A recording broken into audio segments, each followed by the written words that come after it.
Wingmen of Reddit, what crazy things have you done to get your friend lucky? With buddy at a bar, meet a guy and girl we thought were a couple, be social and find out not. The girl is clearly interested in my buddy, so I team up with other dude to go hunt. Find out he's gay and really likes my style. I owed my buddy big time for past events and he played the card. So I pretended to be curious with the other dude until the end of the night when my friend left with the girl. Then I calmly explained the situation, to which he responded, "You give me a kiss right now and I won't call her, and PP block your friend." Bro powers activate. Gave the dude a power kiss. He loved it. I realized how awful beers are to be face smashed against. Confirmed my heterosexuality and went home alone. Went out with a large group of friends for my best friend's birthday. Ended up in a club. My friend had been drinking heavily throughout the day, and we were meant to be meeting up with a group of girls later on, one of whom was a long time interest he'd had.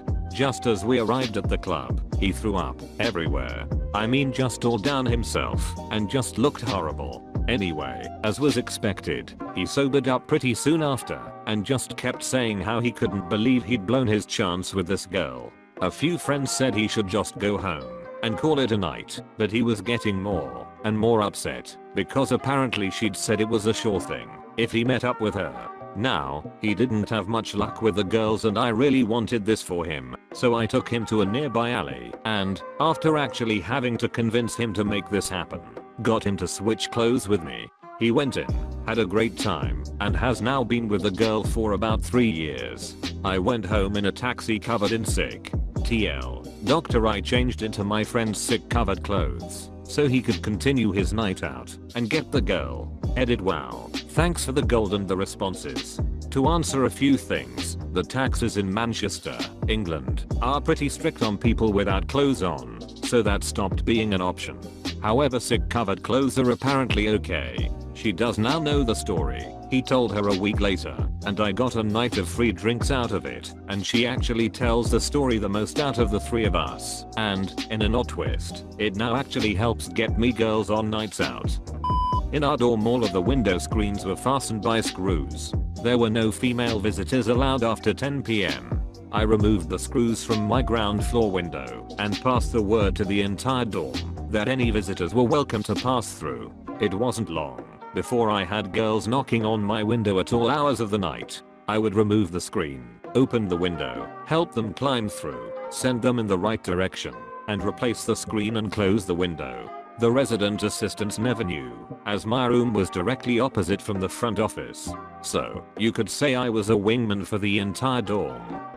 So this girl was really into my roommate, and she didn't know how to go about getting him interested in her. I didn't mention that he was already into her because I figured things would work, nature would take over, but I know that my roommate never really had a girlfriend that liked to actively give BJs, and that he really wanted a girlfriend who he wouldn't feel bad about asking for one. So I texted her a little guide to my roommate, and inside I explained that his biggest turn on and favorite thing ever is spontaneous BJs. So after a few days they started seeing each other. Months later I had asked how they were doing, and he explained, "Man, I don't know what her deal is, but she is crazy about BJs. I've never had so many in my life. It's fantastic." I felt like a child's parent after hiding money from the tooth fairy under their pillow. I had a party at my house and a lot of people ended up crashing there because they were way too drunk to drive home. All the rooms were occupied except for mine. My buddy met this girl and really wanted to hook up with her, but had nowhere to do it, so I offered up my lovely innocent bed to spread his baby gravy all over. I slept on the ground in the other room, and woke up the next morning with a note thanking me, a $20 bill, and my sheets in the washing machine. Piggyback carried a girl to a friend house about half a mile away, just kind of dropped her off as soon as we got in, crashed on the couch, and said, "You two kids have fun." I started talking to a group of attractive girls at a party shortly before introducing my girlfriend. After a short while I began asking them about college sports. Me, "Do any of you watch college basketball?" Them, "No, not really." Me, "So you've never seen Princeton play?" Them, "No." Me, "So you don't recognize that dude over there?" Points to my tall friend Justin. them? No. Should we? Me. To friend. Justin. Come here. Justin. Yes. Me. I was just talking to these girls about how you got a full ride to Princeton as their starting point guard. This was before smartphones. His other friends kept coming up to him congratulating him on his scholarship, while he has a girl on each knee, one rubbing his shoulders, and two more surrounding him all night. TL. Doctor told a group of girls that my tall gamer friend got a full ride basketball scholarship. Not really crazy, but I was always in on some of the magic tricks that a buddy would do at a bar. This involved stuffing a card into a girl's purse with her back turned to me / pretending I was just a stranger who miraculously has her card in my coat pocket. This system actually worked to some degree. I only get partial credit for this one, because I didn't actually do anything, but it's still my favorite. So, every year a bunch of friends and I go to Dragon Con in Atlanta. Last year I couldn't go because I was deployed in Afghanistan, so my buddy decided to get a 5-foot tall print of a picture of me, paste it to a board, and carry it around the whole time. Apparently it was a great conversation starter and the whole "I'm bringing my friend here in spirit" thing played extremely well. He ended up sleeping with some girl dressed as Lara Croft. I have a moderate gambling problem. Went to Atlantic City with some friends and actually had a successful night, making about $500 at the poker table. It was about 2 AM and I for once made the responsible decisions to go to bed at a reasonable hour, and while I was ahead, I'm the first one back to the room and go to sleep. Sometime later, my friend comes back with a young lady. They make small talk about her life collecting tolls and living under bridges, harassing billy goats, etc. It soon becomes clear that my friend intends to bed this girl.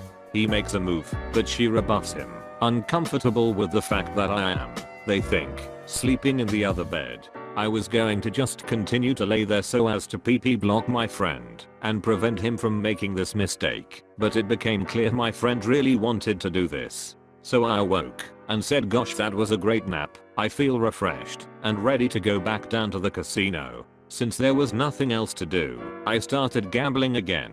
I didn't want to go back to the poker table, so I sat down at the slots, where I proceeded to piss away the $500 profit and another $300 for good measure.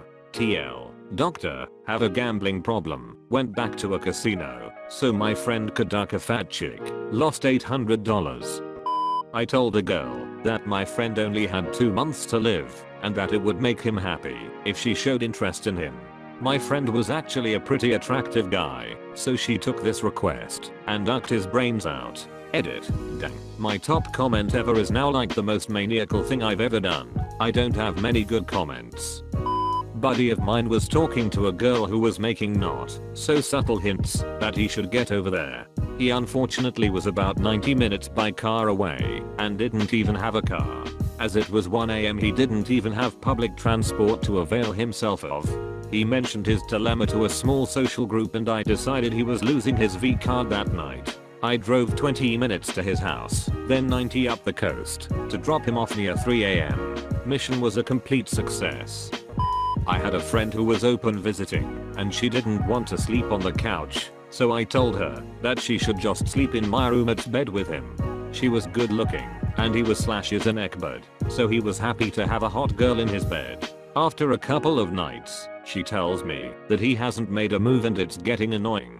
Of course, she is unwilling to make a move either, so they just stay up all night talking about painfully stupid shit that I'm sure no man cares about, but he is entertaining it because of the chance he might get some.